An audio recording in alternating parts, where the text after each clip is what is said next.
Welcome back to the show. Today we have Sandra Dee Robinson. At the age of 17, Sandra Dee began a successful career in television as an actress with major roles on Another World, Sunset Beach, Bold and the Beautiful, General Hospital, Days of Our Lives, The Bay, and guest starred on many primetime shows and films like CSI Miami, Criminal Minds, and 2.5 Men, among others.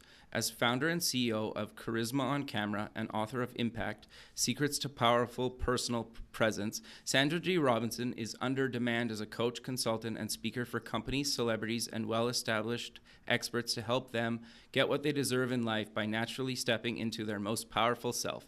Sandra, welcome back to the show. Thank you. Thanks. Yeah, you have a very impressive background and bio, and I love just having, a conversation with you. Even just before we started recording this, we chatted for, over 30 minutes just about stuff. Hey, we should probably be recording this. That's a good idea. So So, no, it's good. So, welcome back. You were on the radio show a while ago, and we covered a bunch of stuff, and I'll link that in kind of the show notes. But I really wanted to have you back because, you've done kind of everything that I think a lot of people fear, right? With public speaking and getting in front of people, and either whether it's off camera or on camera. And, you brought up a really good point before we were talking about how it kind of starts when you first enter a room, right? And so do you maybe want to kind of start off with giving advice for people, kind of how they can, be themselves and kind of act just in front of people? I think it's interesting because people will look at me and think, because of my acting background and all the shows you rattled off, when you hear somebody else say it, it's like, holy crap, there's a lot of soap operas in there. And I was very lucky to work in that industry for as long as I did. So, and very happy to step away and do what I do now. So it's a total blessing, but very different, because when we talk about the way you walk into a room, what I teach, I of course had to experience first. Sure. So what I discovered was hiding behind characters as an actor was a really safe place for me.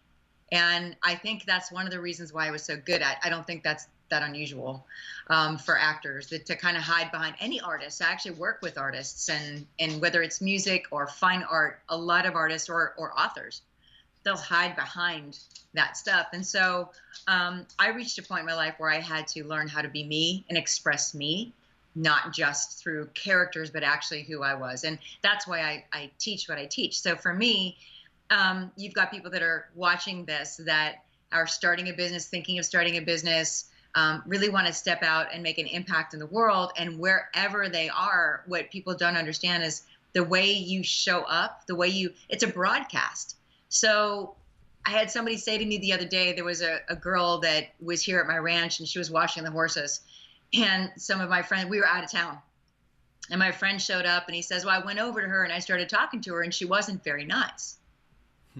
And I went, really? And maybe she had something going on. Maybe the horse and I think the horse she had cleaned had gone and rolled in the mud. So she was cleaning him a second time. So she wasn't in a good mood, right? But the idea is, a stranger walked up to her, and obviously it's a friendly person. They had a gate code to get into my property, right? And she broadcasted something that was unattractive. Sure. Interesting. Yeah. And so their interpretation was, well, she's not very nice. And, my broadcast, before I learned what I teach, my broadcast was probably not very nice either, to be totally transparent. Okay, interesting. I was terrified of people. So they would recognize me as the character of the show, and they would come running up to me, and I was very shy, and I had a really hard time with it. So sometimes I would run away. Really? Wow.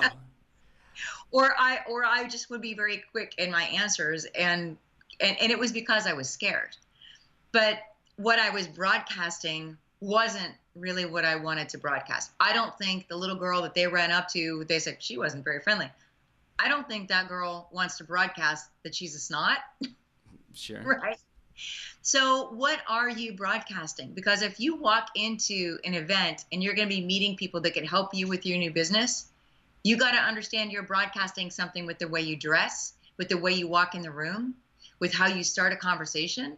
You don't wait until you find the person that you want to impress and then get impressive.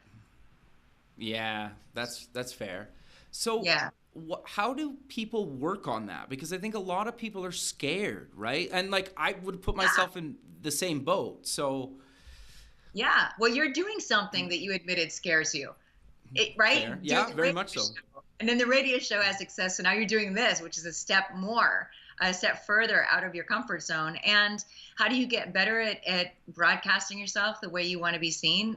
It's trial and error, but the first thing is to be conscious. Be Interesting. conscious of how you show up. And one of the toughest things that you can do is to find people that you know are going to be really honest with you and say, Sure. give me 3 words to describe me. And then hold on. Ask them to be honest. And one of the most brutal things that I've heard trainers like myself do, and I haven't done this, but I've had people that have taken a course where they all stand around, they look at this person, they look at each other, and then one by one, the people leave the room. And as they walk in the room, people write down descriptions of that person and how they perceive them. In other words, how they're broadcasting themselves. Interesting. And you'd be surprised sometimes at the way people think they're showing up and the way they actually do. So one of the things you can do, like anything, is ask for feedback, right? Sure. If you're speaking, if you get up and you speak to a crowd about what you do, have little forms with 2 or 3 questions that just say, hey, here's my survey. I'd love for you to check off some things. It's anonymous. If you don't make Okay. people sign their name, they'll do it. Right. And you'll see, how do you come across? It's not just what are the bad things you're doing, what are the good things that you're doing? What do people really connect with? That can be as surprising as anything too. Sure. No, that makes a lot of sense. Yeah. There are things that you may think, oh, I need to be so professional, I need to act corporate, but maybe you do something that makes everybody crack up and they see the real you for a moment, and that's what they write down as a memorable moment. And you go, oh, maybe I don't need to be so stiff. Maybe I can be me. And actually, that's usually the best thing you can be is be you. Yeah, I think that's really good advice. Like, I always love the quote. I can't remember. It's like something along the lines of like, you don't need to be professional. You just need to be passionate. And that always kind of resonated with me. Yeah. Yeah. I mean, of course, there's things that you want to do. You don't want to show up dressed completely inappropriately. You don't want to swear in front of the wrong people. I mean, yeah, there's certain business etiquette that you kind of need to be aware of, but for the most part, yeah, if you just show up and you're passionate and you're eager to learn from somebody or work with somebody, and when that shows, yeah, that gives you so much grace. It really does. I know that's what happened to me. I mean, I was just a country bumpkin from Western Pennsylvania, and I met some people that were influential enough to get me auditioning, and if it wasn't for them, just knowing that I was passionate about what I was doing, I never would have got anywhere. That's amazing. Oh my gosh, I showed up in New York City, and if you've ever been to New York City, New Yorkers, they're pretty stern out in the street, and they wear a lot of black.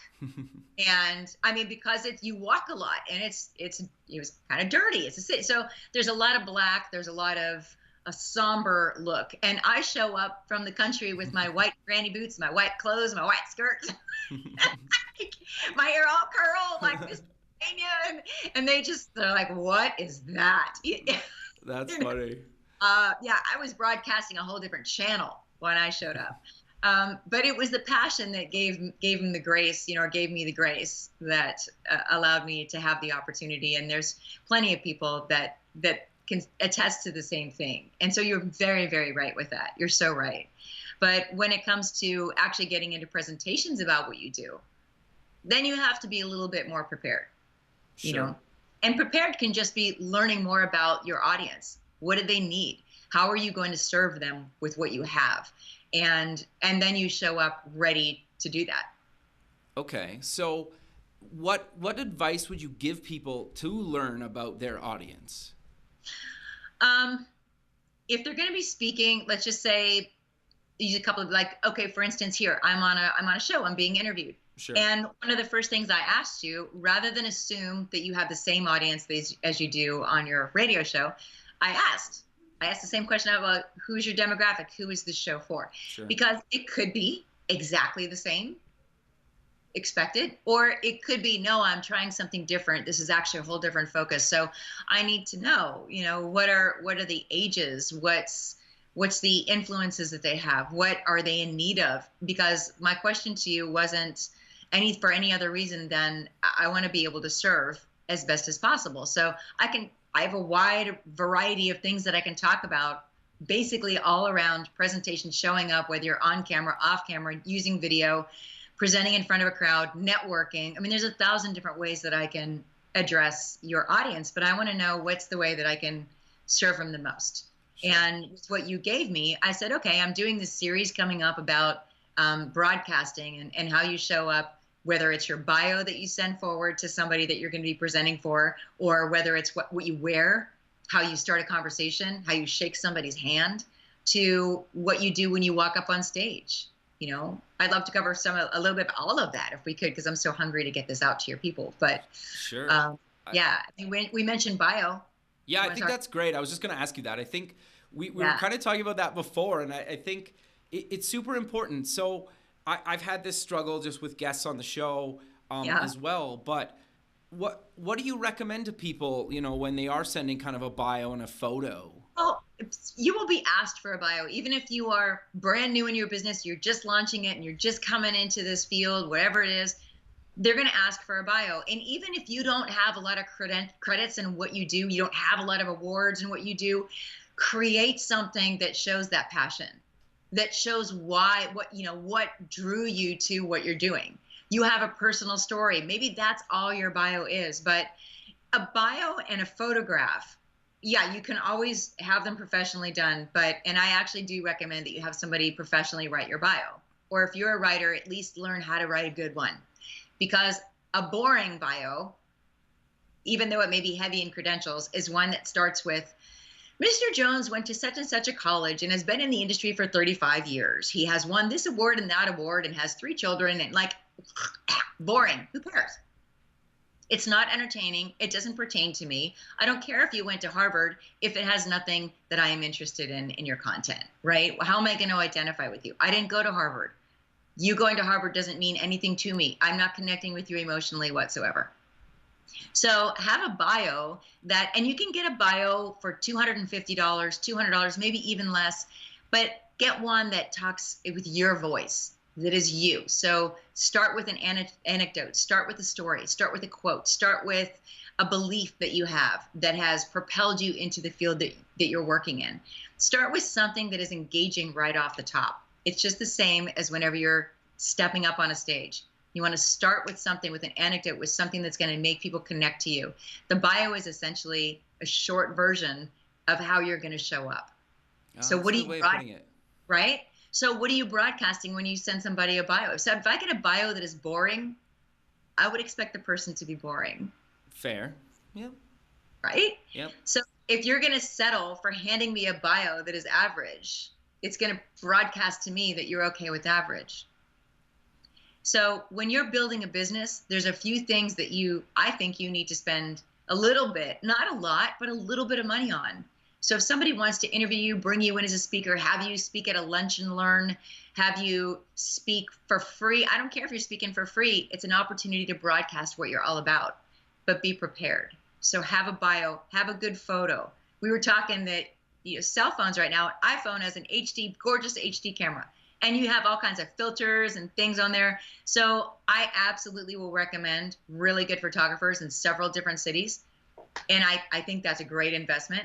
But if you don't have a headshot, if you don't have a photo of you that's good, that looks like you and has the energy that you want to relay and broadcast, have somebody take a bunch of photos of you, go through them all, find one that you like, fix it up, tune it, whatever you got to do with it, and then make that your photo. So if you only have one, make it a good one. Yeah, and make sure it's not like a view at the bar or something. I find that's common. Sure, it's a good one, yeah. And they're not doing or like a shot or something, or like that's not really what you want, right? Or the super close up, that one. Yeah.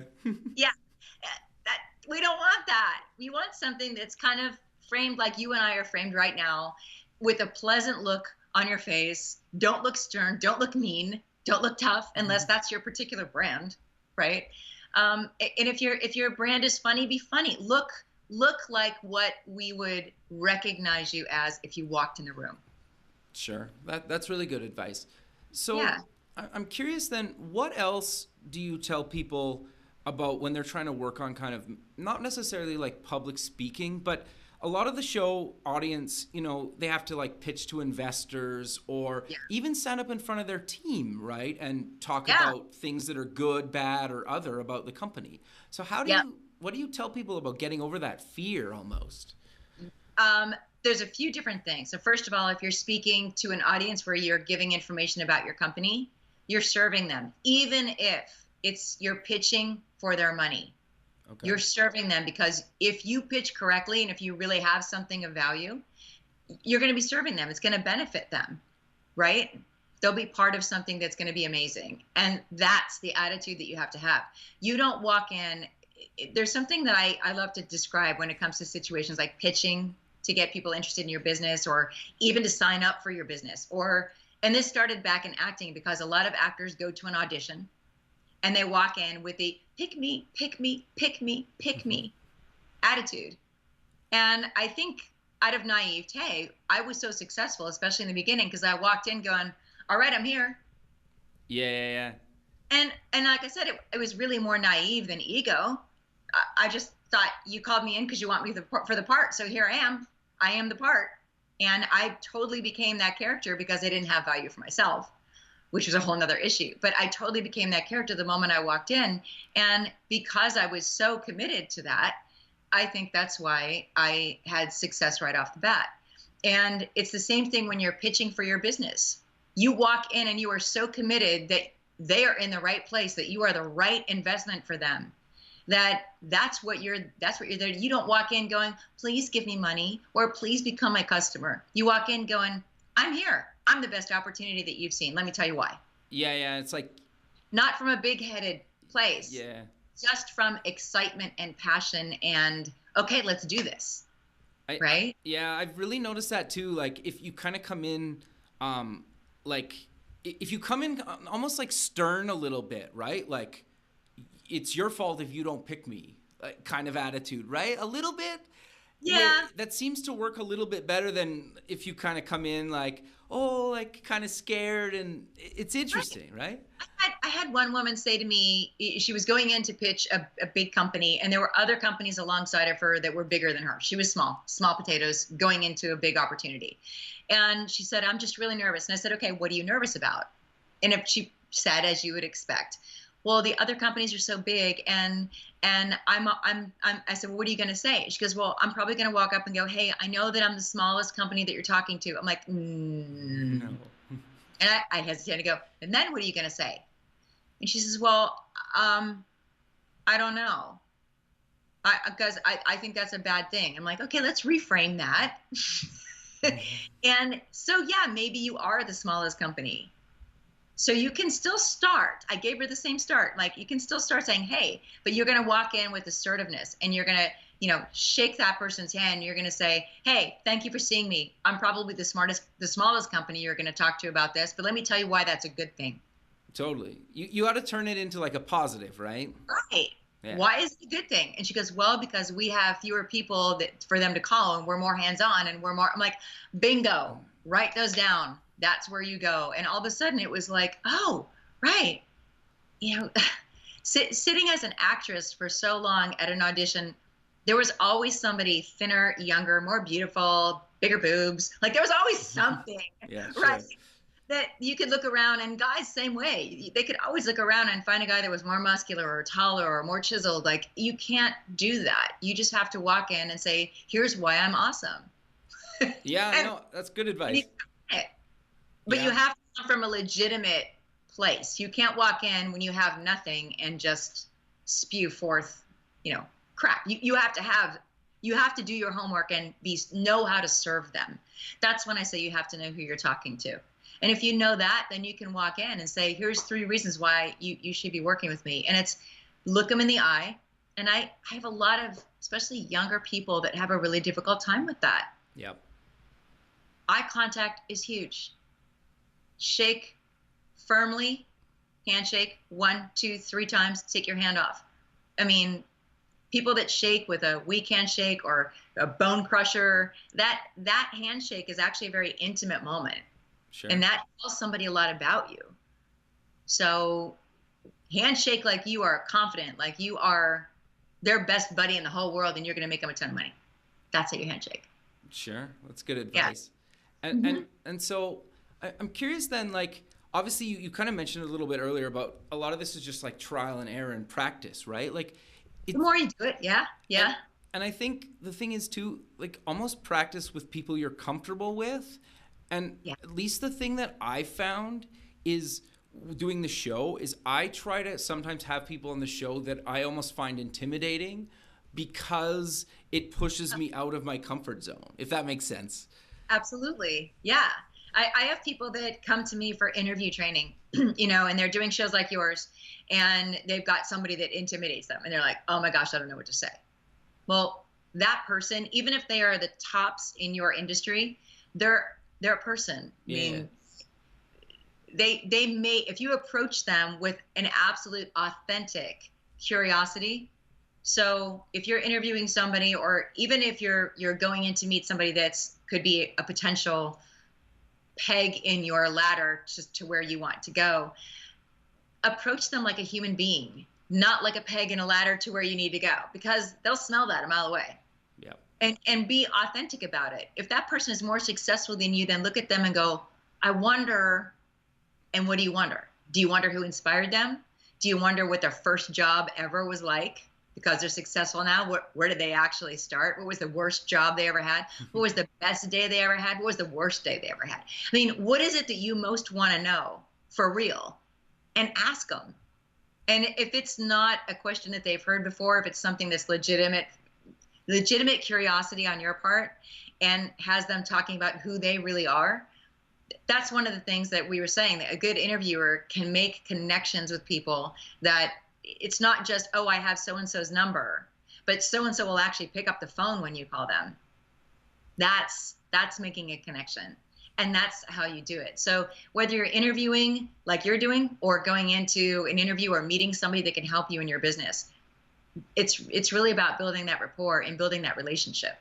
Sure. No, that's great. And I think that's really good advice. But we're kind of coming to the end of the show. So maybe let's close the show with where people can find you online and get more information about you. Yeah. There's 2 places. Most people will go to charismaoncamera.com. Okay. And if you want to get on camera or speaking, that's probably the best place that you can go. There's free training on there. You can sign up, get free training. In fact, I send out 1-minute weekly tips every single week. They're just 1 minute, so not a big commitment. Everybody's got a minute. Everybody's got a minute, right? And with those, I'll give you little insider tips and things that people don't know. And when you don't know what you don't know, you can sometimes come across broadcasting the wrong thing. So I want to help you guys broadcast exactly what you want to whenever you're showing up in the world and trying to make it to that next level of your business. So Charisma on Camera is a good place to go. And you can find me on any social media under Sandra Dee Robinson, and SandraDeeRobinson.com is my personal website. So any of those, look for Charisma on Camera, Sandra Dee Robinson. Connect with me on Twitter, on Facebook, on Instagram, even Google Plus. Is anybody on Google Plus anymore? I don't even know. Every once in a while I pop in, I open the door and go, hello, anybody here? Kind of echoes back. But yeah, you'll find me out there. Perfect. Well, Sandra, I really appreciate you taking the time out of your day to be on the show again. And, hopefully we can do this again soon. And I look forward to keeping in touch with you. Awesome. Thanks, Kevin. We'll talk soon. Okay. Bye.